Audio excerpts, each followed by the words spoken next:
Almost 5 years ago, someone asked me, should you trust refurbished devices from Giffgaff? Unfortunately, the answer was a resounding no. I ordered a good condition iPhone 7 from Giffgaff. What showed up was a phone that was completely battered and bruised and even faulty. After seeing the video, Giffgaff reached out and offered to replace the device. Lo and behold, when the replacement arrived, it was in even worse condition than the first phone. After 2 back-to-back negative experiences, Giffgaff reached out to me once again to confirm that they were no longer working with the warehouse that originally dispatched the 2 phones.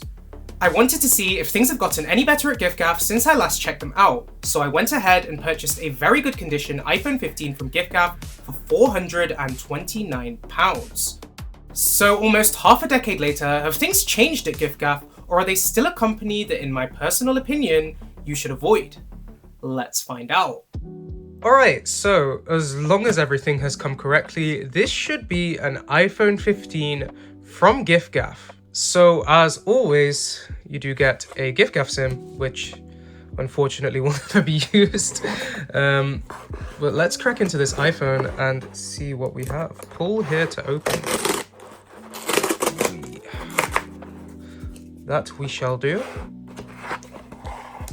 And we open it up. Not new is the new. Alright, let's see what we get inside this box. I'm sorry, that's gotta go. So this is everything you get when you purchase your phone from Giffgaff. You get the phone, I'd hope. You get a Type-C to Type-C charging cable, which is braided. I'm pretty sure this is an original Apple cable as well. There's a SIM card ejector also, and of course, the Giffgaff SIM. Taking a look at the external condition of the phone, I'm actually really impressed. It does check out that it's in very good condition. There are some marks, but they are very, very, very small. Checking the sides, the charging port definitely has been very used. But yeah, all things considered, this phone is really good looking. We'll check the back as well. The back is pristine, there's nothing there. The cameras look fine. And one of the big claims that Giffgaff makes is that the screen is in pristine condition. And yeah, that checks out. I'm not seeing any marks or scratches on this screen anywhere at all. We'll go ahead and power on the phone, see if it has any charge. We do get the Apple logo, so that's good. With the phone turned on, we can take it through the setup process.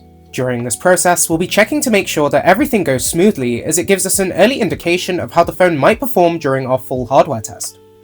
Sometimes with refurbished phones, you do find that features like Face ID or True Tone may not be working. This iPhone 15 from Giffgaff successfully completes the setup process without any issues. First things first, I want to see if there's any sign of the screen being replaced, so we're going to check True Tone. On a lot of phones that have been replaced, it doesn't have it, but we do have True Tone, which indicates that this is an original screen. Next up, we'll go ahead and check the battery health and see how that fares for a very good condition iPhone from Giffgaff. The battery health is at 90%, which is actually quite impressive. The only thing I can really criticize here is the cycle count, which is quite high at 691 cycles. However, this isn't really too much of a cause for concern, especially considering the phone is over 2 years old. The percentage being reported by Apple is what matters most here. Now that we know the battery health all checks out, it's time to run a full hardware test. This hardware test will ensure that every single feature of the phone is working as it should. In fact, this is the exact same software that popular marketplaces such as Vinted use for their electronics verification and then charge you way too much money for the service. The first portion of the test focuses on the screen. It checks that every single area on the display responds correctly to touch and makes sure that there are no dead spots. The device did struggle ever so slightly with the bottom left corner, however it did work in the end, so there was nothing that raised any red flags. The next test involves checking the screen against different color backgrounds to ensure that there are no dead pixels. After checking thoroughly, we can confirm that there are no dead pixels on this device. The next portion of the test primarily revolves around audio and speakers. It plays sounds through both speakers to ensure they work as they should. It does a similar thing for all 3 of the microphones on the device, and once again it passes without any issues. Next up comes the cameras. We have to make sure that both the wide angle and main camera are working as they should. The same goes for the front camera, but the camera test isn't complete just yet. We have to test the autofocus by scanning a QR code.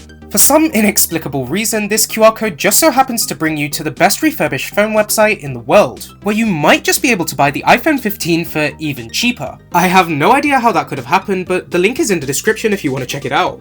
We're now on to testing the more intricate features like the vibration motor, Face ID, the light sensor, and a whole lot more.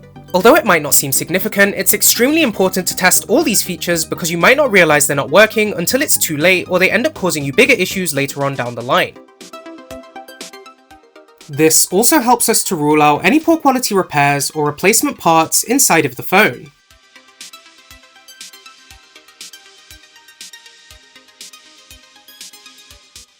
We'll wrap things up with the charging test, ensuring that both wired and wireless charging are working as they should. And the results are in. I'm pleased to say that since the last time I checked them out, Giffgaff have improved substantially. The phone passed every single hardware test with flying colours. So I've been using this device for a couple of days just to make sure that this wasn't a fluke from Giffgaff, and unfortunately I have some terrible news.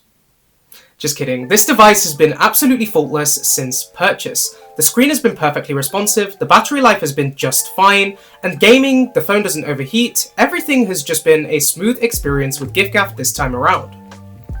Not to mention, the phone is actually reasonably priced this time around. Compared with last time, I think I paid £119 for an iPhone 7 in 2021, which was virtually the price of one brand new back then. So yeah, I'm actually really impressed. For £429, I think you're getting perfectly good value for money here. All in all, I have nothing bad to say about this phone. The battery health is great, the screen has no marks or scratches, and the phone is in very good condition. In fact, the only complaint I have is that the mute switch was dirty, and if that's the only complaint about a refurbished phone, then you've got a good refurbished device. Besides, it was nothing that some isopropyl alcohol and a cloth couldn't fix. Giffgaff have come leaps and bounds since I last reviewed them, and I'm now happy to recommend them. It really does seem as though Giffgaff have committed to providing a positive customer experience to ensure that no one goes through what I went through almost 5 years ago. Which means Giffgaff gets a pass. However, I must stress that this is my personal experience. Some people may have better experiences, some may have worse experiences. But considering just how bold the claims were about the condition of this phone and how accurately this device met those conditions, I think it's a testament to the changes they've made towards quality assurance. Giffgaff really did stick to every single promise and claim that they made online, so thankfully for us that means no returns or exchanges necessary this time round.